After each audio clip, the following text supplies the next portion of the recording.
aos irmãos que estão em seus lares nesse instante. Abra suas Bíblias em Gênesis, todos nós, Gênesis capítulo 1, versículo 21.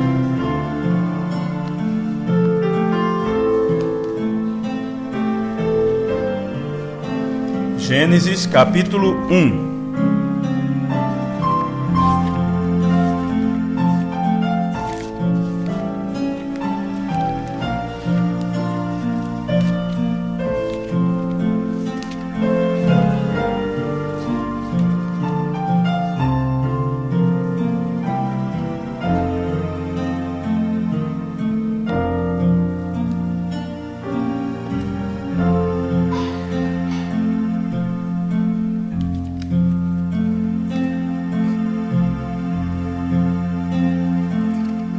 E Deus criou as grandes baleias e todo réptil de alma vivente que as águas abundantemente produziram, conforme as suas espécies, e toda ave de asas conforme a sua espécie. E viu Deus que era bom. Amém.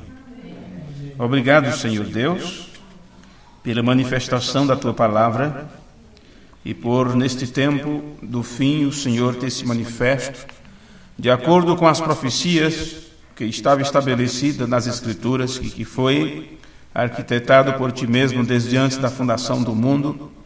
E nós nos sentimos participantes disto, porque Tu tens revelado estas coisas a nós, Teus filhos.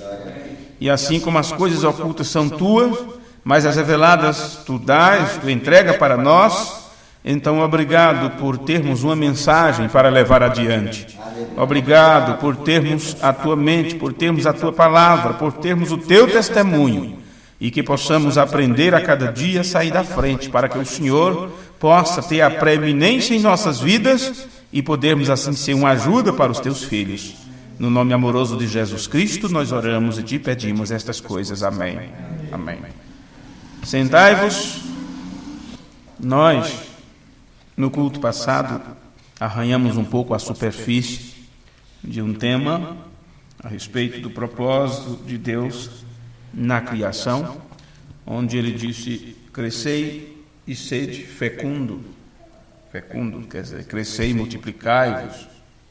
E claro, nós não podíamos esquecer das palavras de Jesus, que no meio do livro, veio agora como autor da nova criação, levar isto adiante através dos discípulos, dizendo: ide por todo o mundo, ide, multiplicai-vos, fazei discípulos.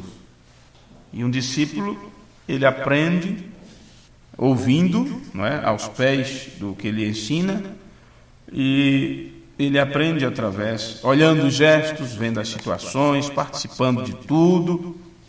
Não é apenas palavras, não é apenas faça isto. O discípulo tem que ver também o mestre fazendo. E Jesus disse: vós, se eu, sendo Senhor e Mestre, fiz isto, vocês devem fazer também. E assim por diante. Agora nós paramos em versículos depois deste, mas eu quis pegar um pouquinho o versículo 21 e quero ler isto aqui em outra versão das Escrituras. Diz assim: Deus criou os monstros marinhos e toda a multidão de seres vivos que enchem as águas, segundo a sua espécie, e todas as aves segundo a sua espécie. E Deus viu que isto era bom. Nós estamos enxergando aqui pelas Escrituras a finalidade da criação de Deus. A finalidade de um Deus Criador levar adiante esta grande obra criativa é porque Deus desejava trazer adiante a vida. A vida. Porque Deus é o autor da vida e o profeta de Deus o chamou de a grande fonte da vida, no sermão Obra-Prima. Agora, enquanto nós continuamos a ler, eu quero que você perceba que tudo isto do livro de Gênesis, no capítulo 1, nós fizemos, acredito, uma boa introdução no culto anterior, e damos continuidade neste. Queria deixar para o próximo domingo, mas achei melhor já ir passando isto para adiantar esses temas, estes assuntos que ficam ardendo, né, na nossa alma. Tudo isto, eu quero que você perceba que é tudo a respeito de Deus trazendo vida. E disse Deus: vou fazer isto, vou fazer aquilo, que haja isto, que haja aquilo. Então, leia comigo outra vez o versículo 22 a seguir, do livro de Gênesis. E Deus os abençoou, dizendo... Então, ele abençoou o quê? As aves, os monstros marinhos, que outras traduções dizem baleias, ou grandes peixes. E Deus os abençoou, dizendo: sede fecundos e multiplicai. Então você percebe que esta bênção de Deus, está dizendo respeito exclusivamente à multiplicação, a um ser ter o direito, o dever, o privilégio de ser autor ou co-participante disto. Deus dando a ordem e eles dando cumprimento a esta ordem, recebendo em si o poder desta palavra criativa, a ponto deles também poderem gerar outras vidas, receber os genes de Deus, que é a palavra falada da semente original, e multiplicar-se. Veja, e Deus os abençoou. E esta bênção está acompanhada de quê? O que está incluído neste presente, nesta bênção de Deus? Sede fecundos, multiplicai e enchei a terra, nos mares, e as aves se multipliquem na terra. Nisto consistia esta bênção, uma dádiva, um privilégio, que agora eles teriam que levar isto adiante como um dever. Não dever como um escravo que tem dever à obediência ao patrão e apanhar para trabalhar e todas estas coisas. Mas um dever no sentido de que, se eu sou semente e se tenho vida em si, em mim, então, como semente, eu tenho que brotar, eu tenho que produzir. Eu tenho que produzir. Isto é como um dever. É um direito da semente e um dever, ao mesmo tempo, ela levar adiante a vida. Porque se ela reter consigo a vida, ela para ali. E Jesus disse que se o grão de trigo não cair na terra, não apodrecer, ele não pode gerar. Então, mesmo que tenha que acontecer como acontece com muitos seres vivos, grandes ou pequenos, que eles, quando chega o tempo da reprodução, e eles reproduzem ali seus filhotes, eles morrem. Muitos animais aí no reino, até mesmo alguns deles com grandes portes e outro pequenos portes, eles morrem quando eles se reproduzem. Algum tipo de aranha, depois que ela coloca não sei quantas centenas de pequenos ovos ali, ela morre. Né? E muitos outros seres e muitas outras coisas. E não é diferente de um homem, de uma mulher, pai, mãe, que recebe de Deus este privilégio de ser portador desta vida. Que esta vida vem de Deus, William Branham diz, toda vida vem de Deus, ele é o único que é o autor da vida. E você leva isto adiante, então você tem uma responsabilidade e você se desgasta de preocupação, de estresse, desgasta a saúde, no trabalho, no cuidado. Veja, para cuidar disso, você se acaba, vamos dizer assim, para cuidar da prole, para que eles vivam até melhor que você, tenham uma vida melhor do que a que você teve. Agora, quando se coloca o bem-estar próprio acima disso, você está fazendo o papel de egoísta, e tivemos um profeta que nos disse, em primeiro lugar, Deus, em segundo lugar, a sua família, em terceiro lugar, você. O que significa a não ser viver para os outros? Veja, o que significa isto a não ser viver para os outros? Tá, mas vamos sair um pouco dessa parte da bênção. Eu não fiz nenhum estudo sobre isto, apenas isso está me vindo agora quando estou lendo isto com vocês. Sede fecundos, multiplicai e enchei a terra nos mares, e as aves se multipliquem na terra. Versículo 23. E foi a tarde, e amanhã o quinto dia. E disse Deus: produz a terra seres viventes conforme a sua espécie. Note, o direito da reprodução, a lei da reprodução você é de que espécie? Eu sou carrapicho, então vai ter que reproduzir carrapicho. Você é de que espécie? Eu sou o guará, o lobo-guará, então você vai reproduzir lobo-guará, não vai reproduzir outro tipo de cachorro, não. Qual é a sua espécie? Eu sou ovelha, então é ovelha que você vai reproduzir. E você? Cabrito, bode, cabra. Então é isso aí. E você? Jumento, égua.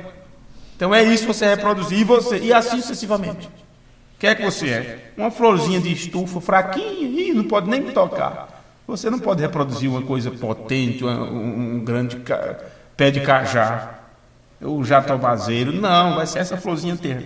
Cada semente produz de acordo com a sua espécie.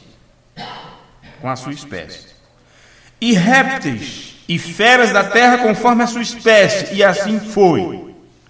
E Deus fez as feras da terra conforme a sua espécie, e o gado conforme a sua espécie, e todo réptil da terra conforme a sua espécie. E viu Deus que isto era bom. Veja. Então o que acontece é que gado, tudo ficou especificado, cada um de acordo com a sua espécie. E claro, eu estou repassando algo do culto anterior aqui, eu sei disso, onde nós falamos do autor daquela teoria da evolução, Charles Darwin, onde lemos o irmão Branham falando que não concordava com nenhuma de suas teses, que aquilo era do diabo, e uma pena que nossas crianças, nossos filhos tenham que aprender este lixo nas escolas sobre a teoria da evolução. Ok. Então, foi justamente aqui que eu parei no culto anterior e disse para lermos isso neste culto. Versículo 26. Então, estamos avançando agora. E disse Deus: façamos o homem à nossa imagem, conforme a nossa semelhança. Amém. Aqui é muito gostoso essa parte, nos dá um alívio, porque chega a nossa vez, né? Chega de flores, chega de pássaros, chega de monstros marinhos, chega de lagartos, escorpiões, aranhas e tudo, percevejos e pulgas. Chegou a nossa vez. Aí você diz, até que enfim, né? Até que enfim.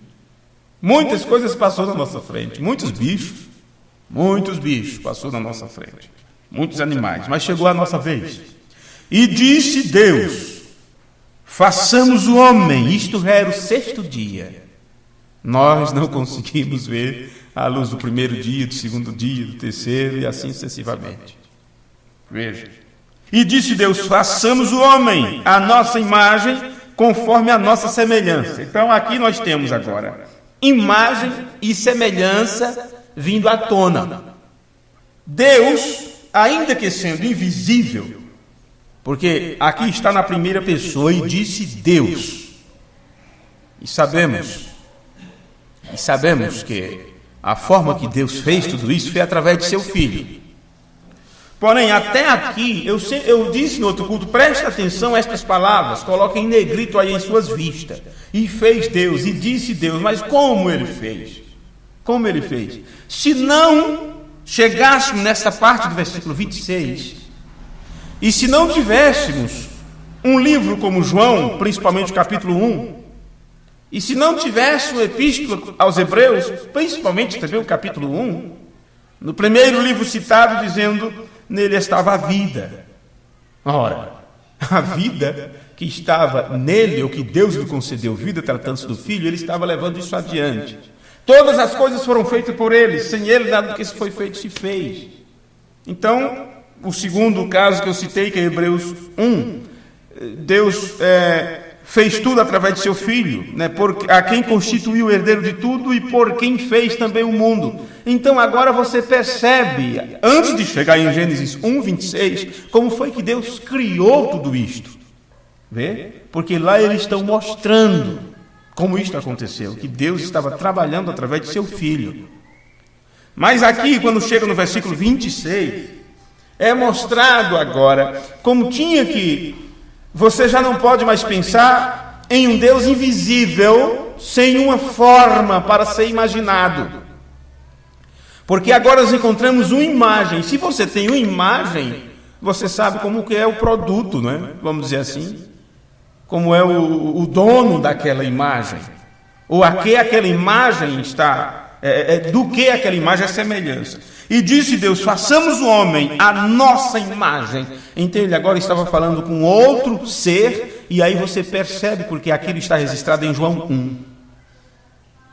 Vê? Quando se trata do Logos que estava com Deus, diz que todas as coisas foram feitas por Ele. E em outra tradução diz, através dele. Deixa eu ver como está na Bíblia Católica. Quem sabe tem uma coisa diferente aqui. João 1. João capítulo 1. Deixa eu ver aqui. Isso é fácil de ser encontrado, gostoso de ser lido. Nós nunca vamos nos fartar disso de maneira nenhuma. Deixe-me ver. No princípio era o Verbo, e o Verbo estava junto de Deus, e o Verbo era Deus, ele estava no princípio junto de Deus. Tudo foi feito por ele, sem ele nada foi feito. Nele estava a vida, e a vida era a luz dos homens. Vê? Então aí está.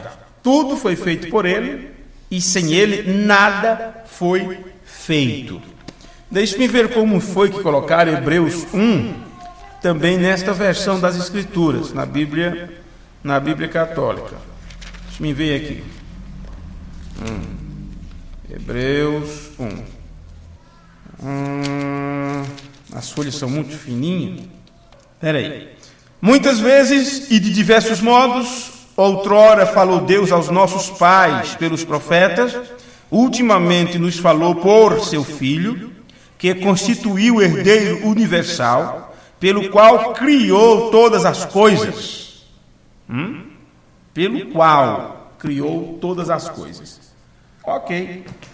Se nós não tivéssemos isto, antes de chegar no relato de Gênesis 1:26, nós nunca saberíamos.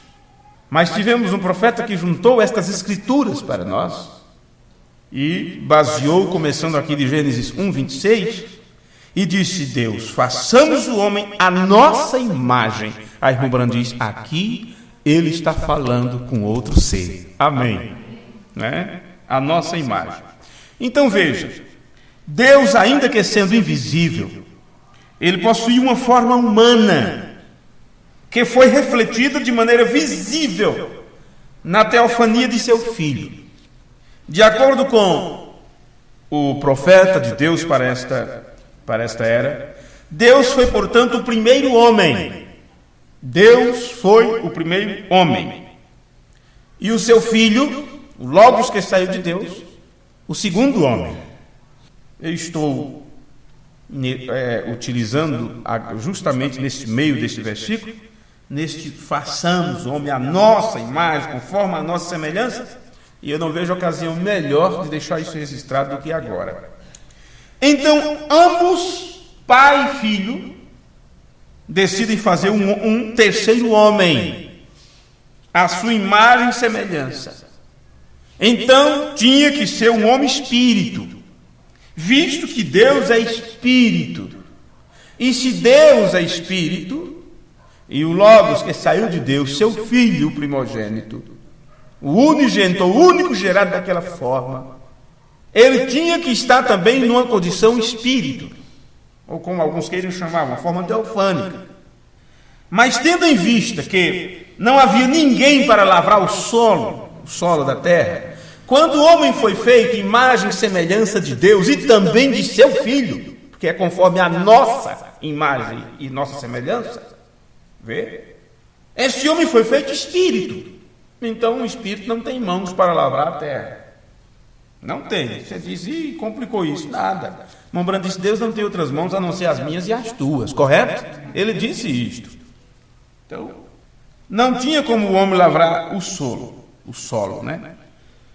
Então é concedido a este homem, ao terceiro homem, Adão, um corpo do mesmo pó da terra, e então é feito alma vivente, ou fôlego de vida, a vida que só Deus pode dar, começou a viver naquele corpo. Sendo que isto veio de Deus, era uma parte de Deus, porque era a vida de Deus ali, então podemos dizer que Deus começou a respirar. Deus começou a respirar quando Ele soprou naquele boneco de barro, fôlego de vida, e o homem passou a viver através daquele corpo, esta vida como você vive hoje. Mas este homem, você sabe, ele caiu. Ok, mas nós não vamos entrar nesse detalhe. Agora, se você diz o que acabaste de dizer, o que o irmão acabou de dizer, porque estas coisas que as pessoas estão lendo nos nossos sites de divulgação da doutrina na internet, e muitos dizem que é loucura, outros dizem que é heresia. Hoje eu estava vendo alguns comentários de alguns usuários da internet, e não sei se ele ouviu todo aquele culto que eu preguei sobre Jesus em Jesus, aquela palestra que dei, de portas fechadas, né, sobre Jesus em Jesus, e uns dizem, esse aí nem saiu ainda da Assembleia, então já faz um bom tempo que esse moço escreveu isso, só hoje eu respondi para ele. Eu digo, você acha que é melhor do que os assembleianos? Está em situação pior do que eles, está em situação pior. O outro disse, meus irmãos, leiam a mensagem, Cristo é o mistério de Deus revelado, e veja que o que esse moço está pregando aí não tem nada a ver. Até parece que esse sujeito, vamos dizer assim, sujeito, né? Não no sentido pejorativo, mas no indicativo, nem sei se é assim que se fala. Esse camarada, pelo jeito, nunca leu o sermão Cristo é o mistério de Deus revelado, e está indicando para os outros irmãos. Então eu respondi para ele, né, ou para quem ler, será que o sermão Cristo é o mistério de Deus revelado vai anular todas as outras citações do irmão Branham? Todas as outras citações do profeta? Se tivermos mensagem que anula outra, ou Bíblia que anula outra, então estamos perdendo tempo. Tudo é um grande caos, uma grande mentira, uma grande bobagem. Uma grande bobagem.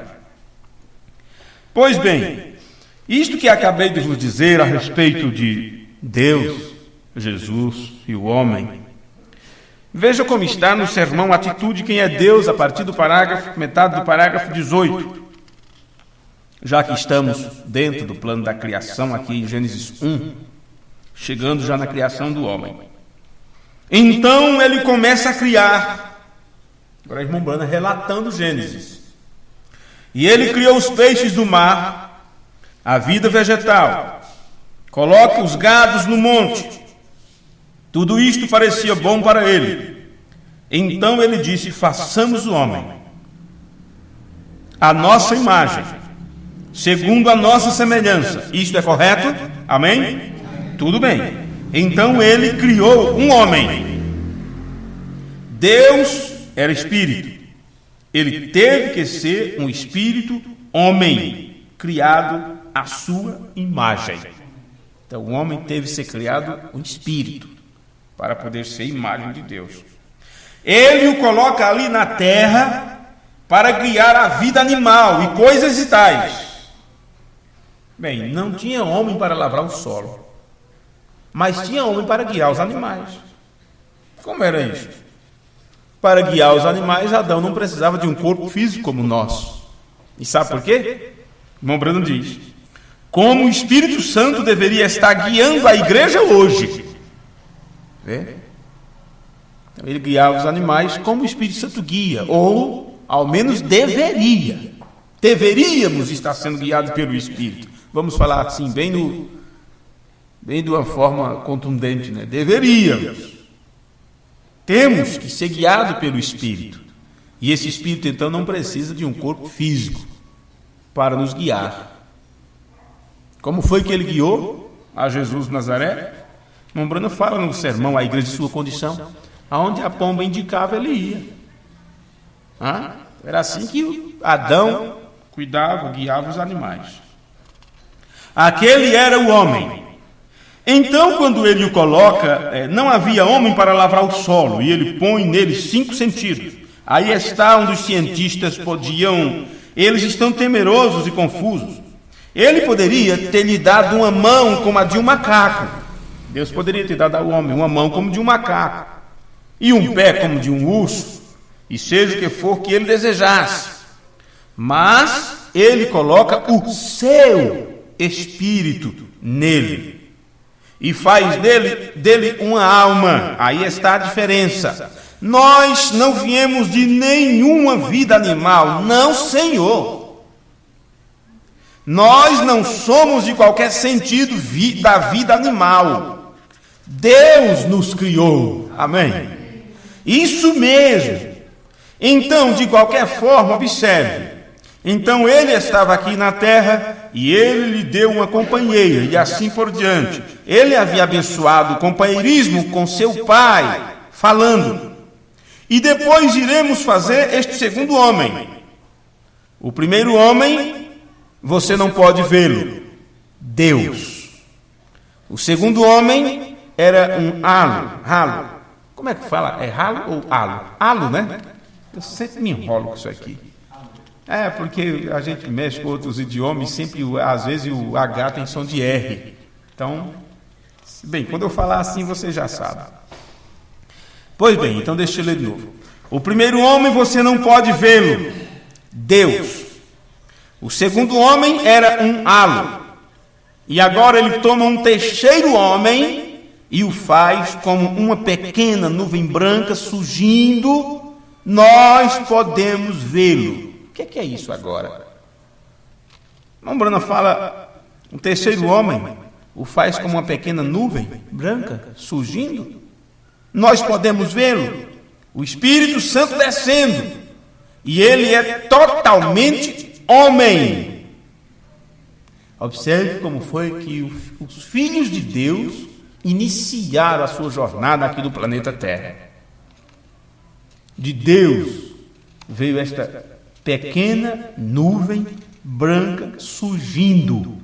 E por que será que o irmão Brano chamou de Espírito Santo descendo? Aí você entende melhor isto, voltando atrás naqueles 2 sermões que pregamos sobre a alma é uma parte de Deus. Amém? A alma é uma parte de Deus, ela veio de Deus. Veja, o Espírito Santo descendo, e ele é totalmente homem. Essa é a alma do homem, portanto, eterna. Aleluia. E depois que este homem pecou, ele desfigurou essa alma.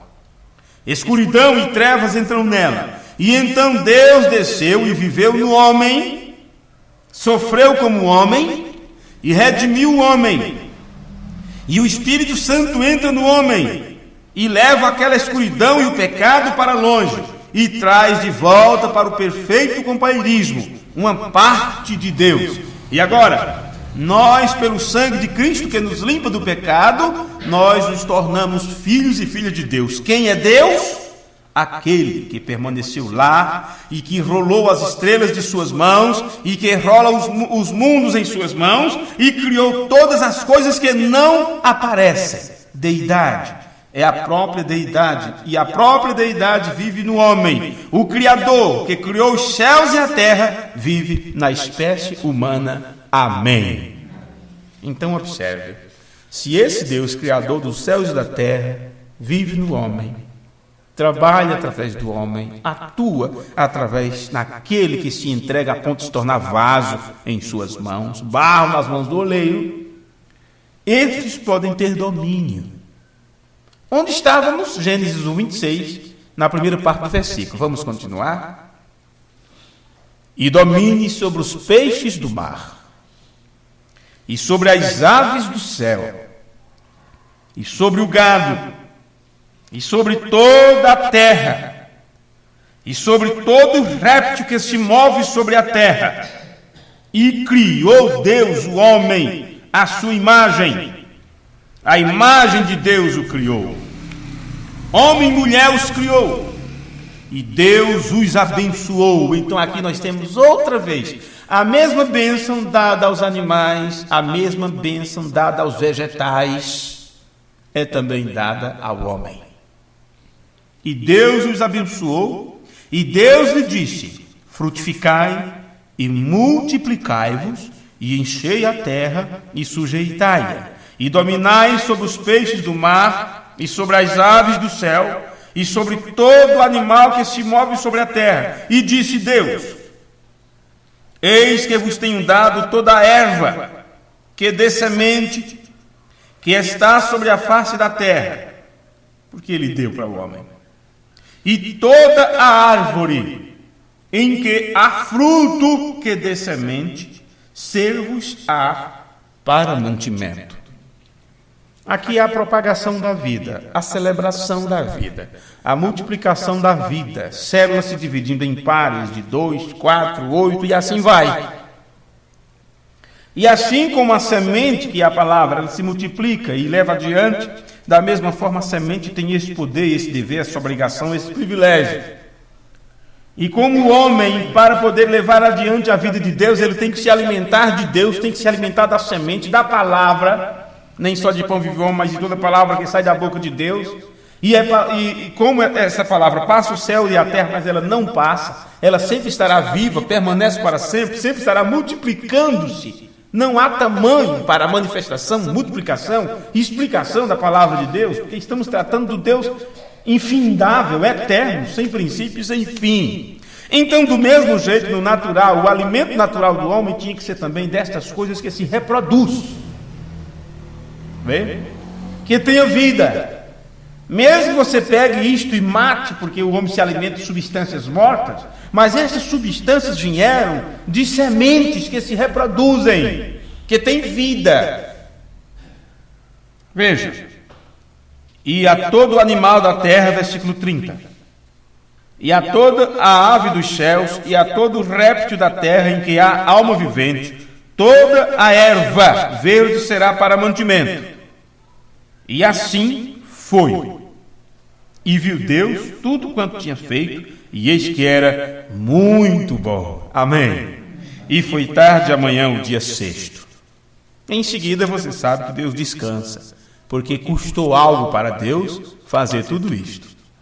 Não me pergunto como, não me pergunto como é que Deus ficou cansado, mas a Bíblia diz que Ele descansou de suas obras, porque fazer isto, construir tudo isto, custou algo para Deus. Apenas mais um pensamento aqui, não como uma doutrina, mas apenas como um pensamento, uma lembrança. Se você perceber direito aqui, Deus nos deu frutos das árvores. E Ele disse que para nosso mantimento. E os animais que Ele deu, e verduras e ervas verdes.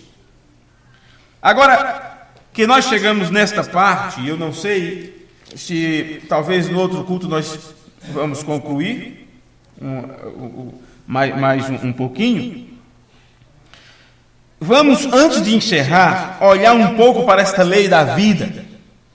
Vamos avançar um pouquinho para o sermão do irmão Brando, que eu queria fazer isso desde o culto anterior, mas não consegui. No sermão a palavra falada é a semente original, porque ele está lidando aqui com um pensamento que qualquer estudante sincero da Bíblia, desta mensagem, fica impressionado quando você lê esses pontos, esses pensamentos do irmão Brando nesse sermão. Parágrafo 164. Veja como ele pregou isto. Paulo estava com medo que as pessoas observassem algum tipo de grandes palavras que ele pudesse dizer, um pouco de sua educação. 1 Coríntios 2, 1 a 8. Se você desejar anotar isto, 1 Coríntios 2, 1 a 8. Paulo disse: eu nunca fui ter convosco com palavras intelectuais, vocês sabem, para que vossa fé não se apoiasse em alguma coisa de seminário. Claro, você encontra de sabedoria humana. Mas fui ter convosco na simplicidade e no poder e demonstração do Espírito Santo, para que vossas palavras, para que vossa fé se apoiasse na palavra de Deus. Sim, Senhor. Então veja que coisa. Como o irmão Brando explica bonito esse versículo das Escrituras. A preocupação de Paulo era para que o povo não se apoiasse ou não viste em suas palavras sabedoria humana, porque ele era um sábio. Ele era um sábio, era um doutor em divindade. E Paulo disse, isso pode atrapalhar vocês. Por isso eu tenho tido cuidado de vir na simplicidade do Espírito, para que vocês não ficassem apoiados na minha sabedoria. Embora, irmão Branda continua, embora as igrejas denominacionais superem em número a noiva, a 1000 por um.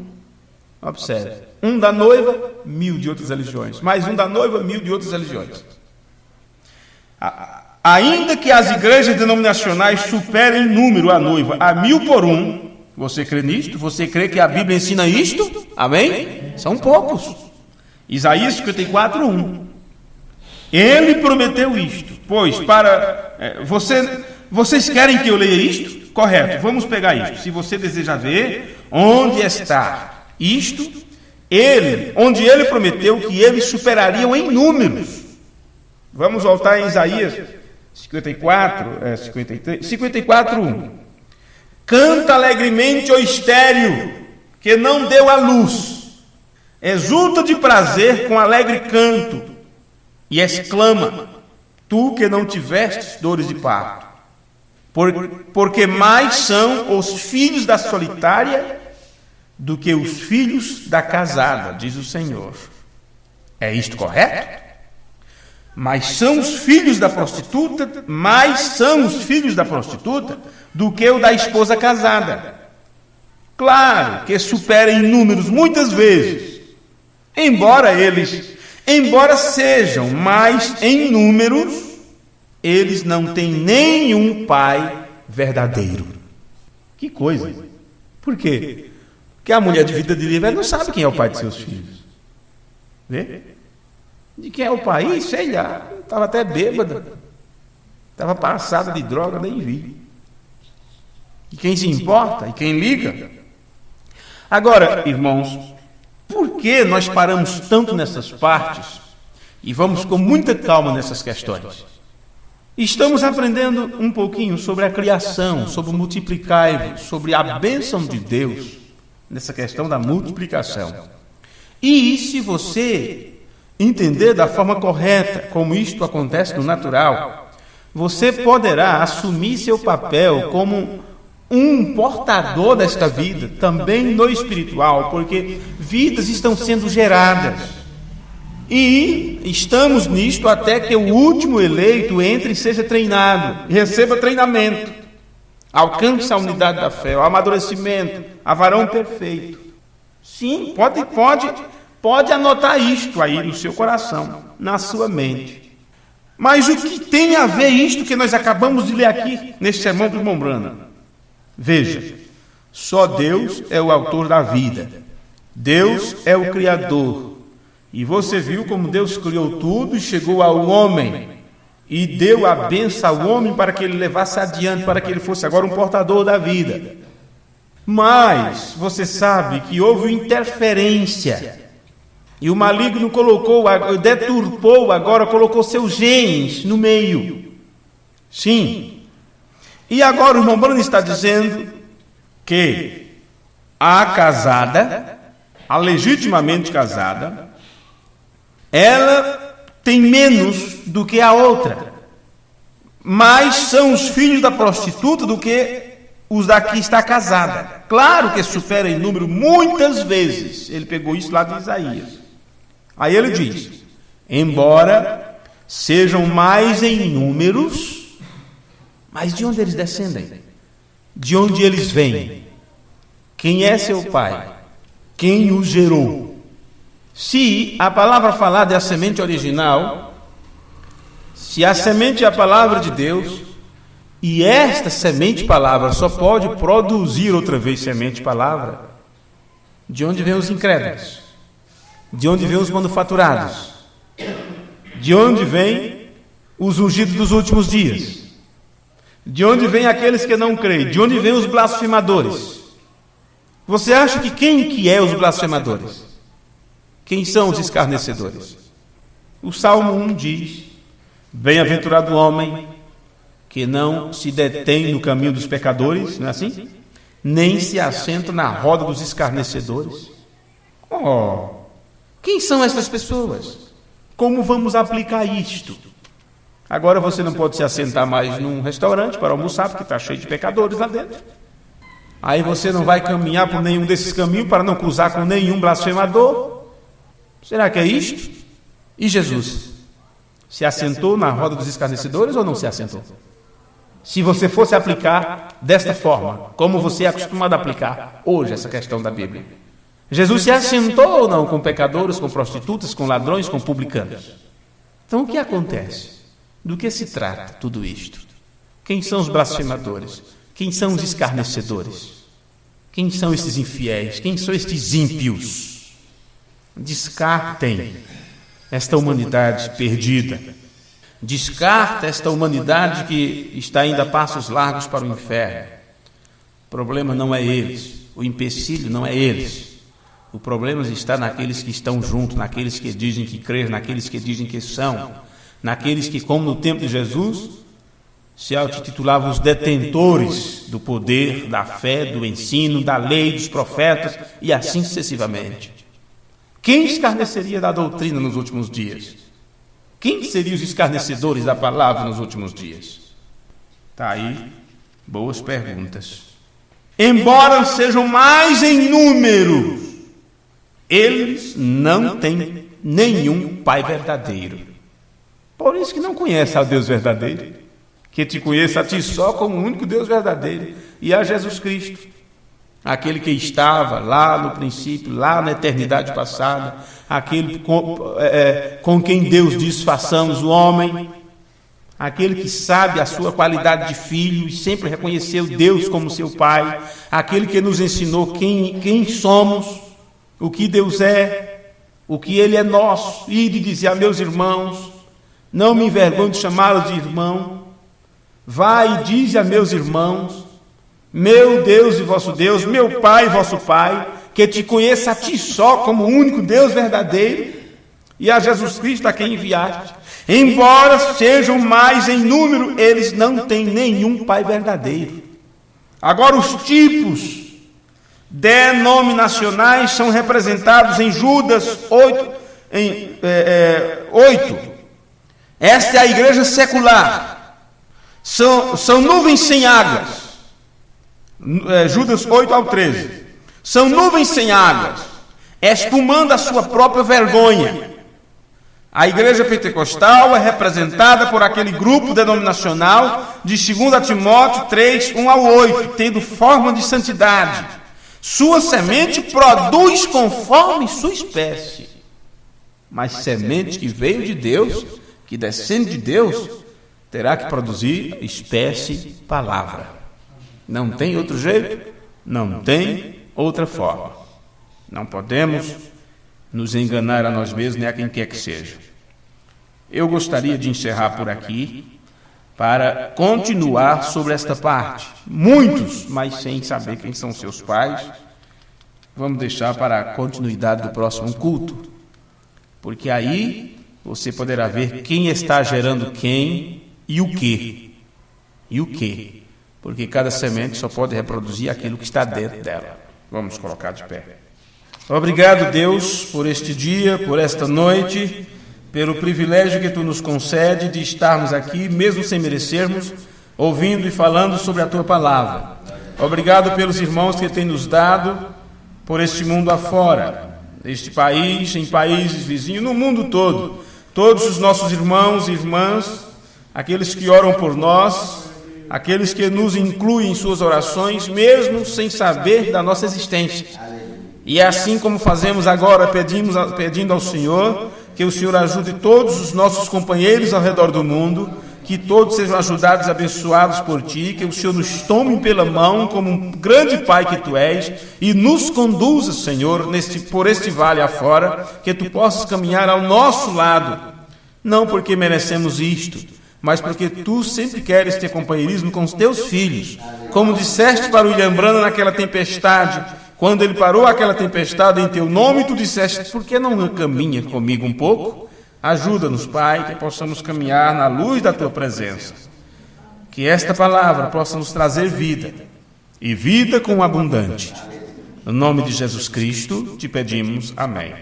Amém.